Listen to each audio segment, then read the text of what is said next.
जानकारी देंगे, उसका उद्देश्य बताएंगे, इस कार्यक्रम को करने का इसका महत्व को आपको समझाएंगे, ताकि आप भी जन जन तक इस उद्देश्य को, इसके महत्व को समझाएं। ये कोई एक सरकारी कार्यक्रम मात्र नहीं है, इसे आप अपना कार्यक्रम ही समझें।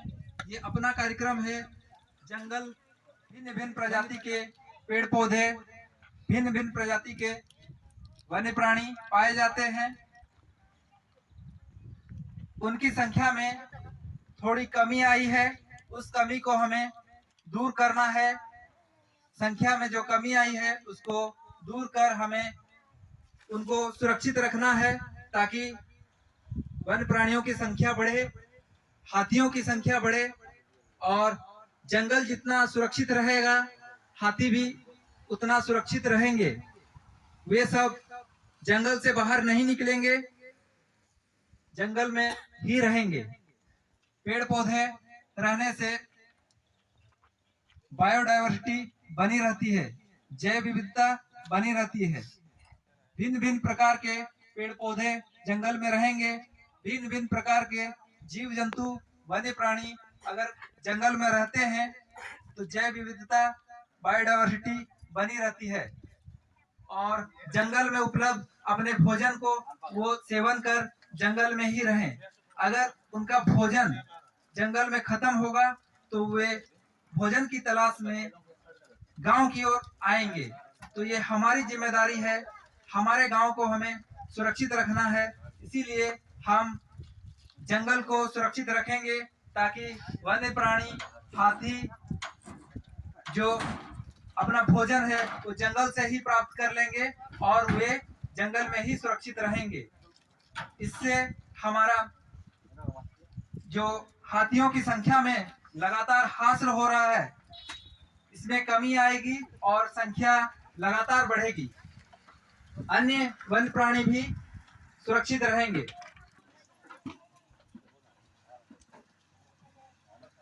कुइडा परिसर के प्रभारी वनपाल श्री संतोष कुमार से निवेदन करना चाहूंगा कि इस हाथी महोत्सव के कार्यक्रम में इसके महत्व और उद्देश्य के बारे में आप सभी को जानकारी प्रदान करें, अपने विचार रखें।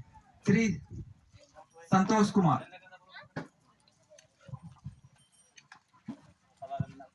जोहार सभी को। हमारे विभिन्न ग्रामों से आए सभी ग्राम मुंडा जी, वन समिति से आए हुए वन समिति के अध्यक्ष जी और सभी गणमान्य ग्रामीण लोग और हमारे सभी सहपाठी लोग को पुनः एक बार जोहार। आज हम लोग विश्व हाथी दिवस मना रहे हैं।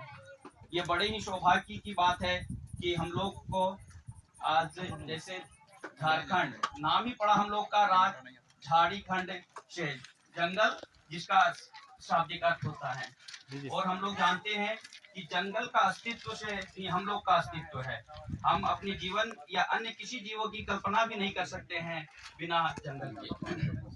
तो आज हम लोग विश्व हाथी दिवस के अवसर पे ये जागरूक करने के लिए ग्रामीणों को कि कैसे हम लोग हाथी के द्वारा बचे या हाथी को क्षति नहीं पहुंचाए, या हाथी से हमें क्या लाभ है, या हाथी हमारे जीवन में क्यों आवश्यक है। तो इन्हीं के बारे में मैं कुछ आप लोग को, ऐसे आप लोग जानते हैं पहले से, लेकिन इन्हीं के बारे में कुछ मैं प्रकाश डालना चाहूंगा। सबसे पहले कि हाथी, पुराने जमाने में अगर हम लोग चले जाएं तो देखेंगे कि हाथी का हम लोग उपयोग करते थे बड़े बड़े सामान को, भारी सामान को एक जगह से दूसरे जगह ले जाने के लिए, या फिर उसमें हम लोग वाहन भी करते थे। लेकिन आज जो है हाथी और हम लोग के बीच का संबंध काफी दूरी बढ़ गई है। हम लोग अपने निजी उपभोग के चलते जंगल का इस कदर विनाश कर दिए कि हम लोग में जो दोस्ती था हाथी और साथी, हाथी और मानव में हाथी और साथी का रिश्ता था, इसमें फिल्म भी बन चुके हैं, बहुत को हम लोग देखे भी हैं फिल्म के हाथी मेरे साथी।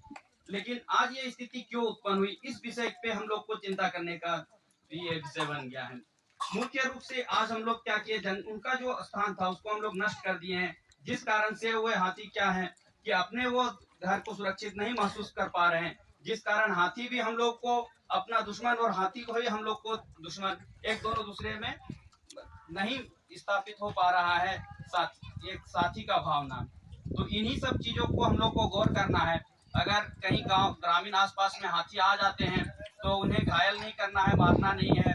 वन विभाग को सूचित करना है, सूचना देना है, फिर उनके सहयोग से हमें हम लोग को हाथी को उनके स्थान पे भेज देना है।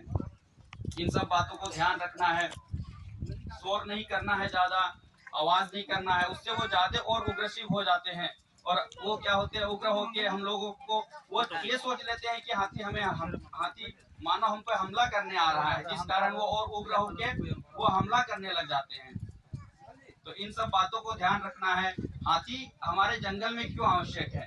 हमें लगता है कि चलिए जंगल से पौधों से तो पेड़ पौधों से हम लोगों को ऑक्सीजन मिल जाता है, हाथी ऐसा क्या है कि हाथी नहीं भी रहेगा तो कोई फायदा नहीं है। लेकिन ऐसी बात नहीं है। हाथी हमारे जंगल को संरक्षण करने और संवर्धन में बहुत ही महत्वपूर्ण भूमिका निभाती है। सबसे पहली क्या है बड़ी भूमिका कि हाथी का जो विचरण होता है वो बहुत दूर दूर तक आता है। जैसे हम लोग देखेंगे कि असम का हाथी भी हम लोग का झारखंड में आता है। तो इससे क्या होता है कि स्पेसीज बहुत सारे प्लांट का है, जो एक वो जो खाते हैं, फिर वो जो गोबर करते हैं एक जगह से दूसरे जगह, तो प्लांट का जो ट्रांसफर है वो होता जाता है। उसमें क्या है कि जो सीड वो खाए वो ट्रीटमेंट होके निकलता है, तो ऐसा पौधा का लगभग 95% चांस रहता है कि वो ग्रो करेगा ही करेगा। और जंगल का संवर्धन इस तरह हाथी हम लोगों को करने में भूमिका निभाता है। तथा ये हमारे जो खाद्य चैन है ये उसमें भी बहुत ही हाथी का महत्वपूर्ण भूमिका है। तो इन सब बातों का ध्यान में रखते हुए हम लोग हाथी का रक्षा करेंगे। हाथी के प्रति हम लोग अपना दोस्ती का भावना रखेंगे और हाथी को किसी तरह का कष्ट नहीं पहुंचाएंगे। और सबसे बड़ी बात है कि हाथी आ जाने से क्या होता है, वो हमारे जो घर है उसको ये तोड़ने लगते हैं, ये करने लगते हैं। उसका एक सबसे अच्छा उपाय है कि मिर्च जो होता है, सूखा मिर्च, उसका माला बना के यदि हम चारों किनारे ये घर में अपना लगा दें तो वह हाथी कभी वहां नहीं आएगा। अगर आएगा भी तो बगल से गुजर जाएगा। तो ये उपाय करके हम लोग हाथी से बच सकते हैं, घर को वो नुकसान नहीं पहुंचा सकते। इन्हीं शब्दों के साथ मैं अपने वाणी को विराम देता हूँ। बहुत बहुत धन्यवाद। धन्यवाद हमारे क्रीड़ा परिसर के प्रभारी वनपाल जी का। आपने बहुत विस्तृत ढंग से अपने विषय को रखा और आपने बहुत महत्वपूर्ण बिंदुओं को रखा है जो समझने की जरूरत है। हाथियों का महत्व और हाथियों को कैसे सुरक्षित रखा जाए, क्या करना है क्या नहीं करना है, ये सब विस्तृत रूप से आपने जाना।